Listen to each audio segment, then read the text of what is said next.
आलमी शोहरत याफ्ता पाकिस्तानी प्रेजेंटर ज़ैनब अब्बास, जिन्होंने इंकशाफ किया है कि एक मरतबा पाकिस्तानी क्रिकेटर से मुताल्लिक हक़ाइक़ लिखने पर इनके वालिदैन का फ़ोन आ गया था।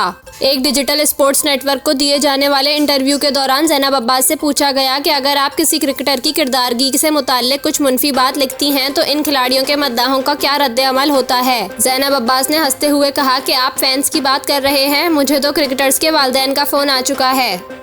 उन्होंने कहा, मैं किसी का नाम नहीं लूँगी, लेकिन मैं झूठ नहीं बोल रही। एक मरतबा मैंने एक मशहूर क्रिकेटर से मुताल्लिक कुछ हक़ाइक़ लिखे जो कि नंबर्स पर मुबनी थे। इसके बाद मुझे इनके वालिदैन का फ़ोन आ गया था। ज़ैनब अब्बास ने कहा, मुझे बोला गया बराए मेहरबानी इसके बारे में ऐसा ना लिखें, लेकिन मैंने जो लिखा था वो सच था और वो स्पोर्ट्स वेबसाइट Cricinfo पर भी लिखा हुआ था। दूसरी जानिब इसी इंटरव्यू में उन्होंने ये भी दावा किया कि बाज़ खिलाड़ी सहाफ़ियों को तोहफ़े पेश करते हैं और इसके बदले इनसे फेवर्स मांगते हैं। उन्होंने कहा, मैं इस हकीकत से वाकिफ़ हूँ कि बाज़ खिलाड़ी बाज़ सहाफ़ियों को बहुत सारे तोहफ़े देते रहते हैं ताकि ये यकीनी बनाया जा सके कि वो इनके हक़ में बात करें। ये एक आम रिवाज है, अगर तोहफ़े नहीं तो टिकट्स भी दिए जाते हैं। ज़ैनब ने इंकशाफ किया कि सोशल मीडिया पर खिलाड़ियों के लिए ट्रेंड्स इनके मैनेजर्स चलाते हैं, जबकि ज़्यादातर खिलाड़ियों को इस हवाले से कोई इल्म नहीं होता।